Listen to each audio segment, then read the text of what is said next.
ಎಲ್ಲ ಊರಿನ ನಿರ್ಮಾಣದ ಹಿಂದೆ ಒಂದು ಇತಿಹಾಸ ಇರುತ್ತೆ. ಹಾಗೆ ಚಿಕ್ಕಬಳ್ಳಾಪುರಕ್ಕೂ ಒಂದು ಇತಿಹಾಸ ಇದೆ. ಈ ಊರು ಮೊದಲು ಹೇಗಿತ್ತು? ಚಿಕ್ಕಬಳ್ಳಾಪುರದ ಹಳೆ ಹೆಸರೇನು? ಈ ಚಿಕ್ಕಬಳ್ಳಾಪುರ ನಗರವನ್ನ ಕಟ್ಟಿದವರು ಯಾರು? ಬನ್ನಿ ಈ ಪ್ರಶ್ನೆಗಳಿಗೆಲ್ಲ ಉತ್ತರ ಹುಡುಕೋ ಪ್ರಯತ್ನ ಮಾಡೋಣ. 14ನೇ ಶತಮಾನದಲ್ಲಿ ಎಡಮಂಜಿ ನಾಡಿನ ಪುತ್ತೂರಿನಿಂದ, ಅಂದರೆ ಈಗಿನ ಮುಳಬಾಗಿಲಿನ ಉತ್ತನೂರು ಭಾಗದಿಂದ ನಂದಿ ನಾಡಿಗೆ ನಾಡು ಕಟ್ಟುವ ಮಹತ್ವಾಕಾಂಕ್ಷೆಯೊಂದಿಗೆ ರಣಬೈರೇಗೌಡ ಮತ್ತು ಅವನ ಮಕ್ಕಳು ವಲಸೆ ಬರ್ತಾರೆ.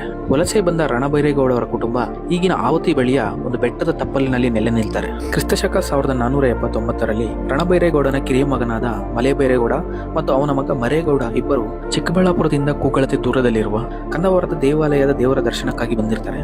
ದೇವರ ದರ್ಶನದ ನಂತರ ಬೇಟೆಗಾಗಿ ತಮ್ಮ ಬೇಟೆ ನಾಯಿಯೊಂದಿಗೆ ಕಂದವಾರದಿಂದ ಉತ್ತರ ದಿಕ್ಕಿನ ಕಡೆಗೆ ಹೊರಡ್ತಾರೆ. ಕಂದವಾರ ಕೆರೆಯ ಕೋಡಿ ಹತ್ತಿರ ಬರುತ್ತಿದ್ದಂತೆ ತಮ್ಮ ಬೇಟೆಯ ನಾಯಿ ಏನನ್ನು ನೋಡಿ ಇದಕ್ಕಿದ್ದಂತೆ ನಿಂತು ಬಿಡುತ್ತೆ. ಇದನ್ನು ಕಂಡ ಮಲೆಬೈರೇಗೌಡ ಮತ್ತು ಅವನ ಮಗ ಮರಿಗೌಡ ಏನಾಯಿತೆಂದು ಗಮನಿಸಿದಾಗ ಮೊಲವೊಂದು ಬೇಟೆ ನಾಯಿಯನ್ನ ಕಂಡು ಹೆದರಿ ಓಡದೆ ನಾಯಿಯ ಎದುರು ಧೈರ್ಯವಾಗಿ ನಿಂತಿರುತ್ತೆ. ಇಬ್ಬರಿಗೂ ಈ ದೃಶ್ಯ ಕಂಡು ಆಶ್ಚರ್ಯವಾಗುತ್ತೆ.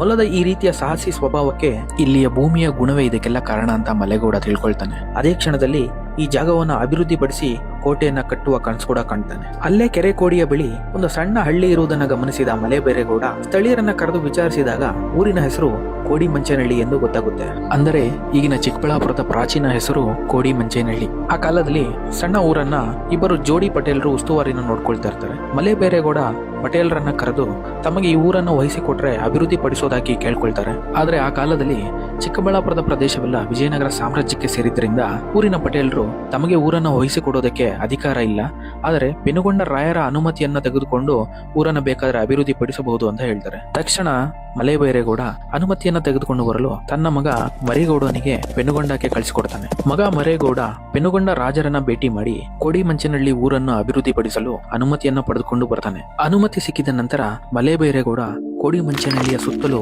ಒಂದು ಸುಭದ್ರವಾದ ಕೋಟೆಯನ್ನ ಕಟ್ತಾನೆ. ಕೋಟೆಯ ಒಳಭಾಗದಲ್ಲಿ ಕಿಲ್ಲೆ ಚೆನ್ನಕೇಶ್ವರ, ಬಿಳ್ಳಿ ನಂದೇಶ್ವರ, ಕೋಟೆಯ ಜೀವಾಂಜನೇಯ ಮತ್ತು ಚೌಡೇಶ್ವರಿ ದೇವಾಲಯಗಳನ್ನ ಕಟ್ಟಿಸ್ತಾನೆ. ಅಭಿವೃದ್ಧಿ ಪಡಿಸಿದ ನಂತರ ಕೋಡಿ ಮಂಚೇನಹಳ್ಳಿಯನ್ನ ಚಿನ್ನಬಳ್ಳಾಪುರಂ ಅಥವಾ ಚಿಕ್ಕಬಳ್ಳಾಪುರ ಅಂತ ಮರುನಾಮಕರಣ ಮಾಡ್ತಾರೆ. ಇದೇ ಕೋಟೆಯ ಪ್ರದೇಶವಿದ್ದ ಜಾಗವನ್ನ ಚಿಕ್ಕಬಳ್ಳಾಪುರದಲ್ಲಿ ಇಂದಿಗೂ ಸಹ ಕೋಟೆ ಅಂತಾನೆ ಕರೀತಾರೆ. ಅಂದಿನ ಕೋಡಿ ಮಂಚೇನಹಳ್ಳಿ ಅಂದರೆ ಚಿಕ್ಕಬಳ್ಳಾಪುರದ ಕೋಟೆಯ ಅಳಿದುಳಿದ ಭಾಗಗಳನ್ನ ಇವತ್ತು ಸಹ ನಾವು ನೋಡಬಹುದು. ಕಂದವಾರ ಬಾಗಿಲಿನ ಕೋಟೆಯ ಕಟ್ಟಡ, ನಗರಸಭೆ ಕಚೇರಿ ಬಳಿ ಇರುವ ಗಮ್ಮದ ಆಂಜನೇಯ ಸ್ವಾಮಿ ದೇವಾಲಯದ ಕಟ್ಟಡ, ಕಿಲ್ಲೆ ಚೆನ್ನಕೇಶವ, ಬಿಳ್ಳೆ ನಂದೀಶ್ವರ, ಜೀವಾಂಜನೇಯ ಸ್ವಾಮಿ ದೇವಾಲಯಗಳಲ್ಲಿ ಅಳಿದು ಉಳಿದಿರುವ ಕಲ್ಲಿನ ಕಟ್ಟಡಗಳು ಚಿಕ್ಕಬಳ್ಳಾಪುರ ಇತಿಹಾಸವನ್ನ ಹೇಳ್ತವೆ.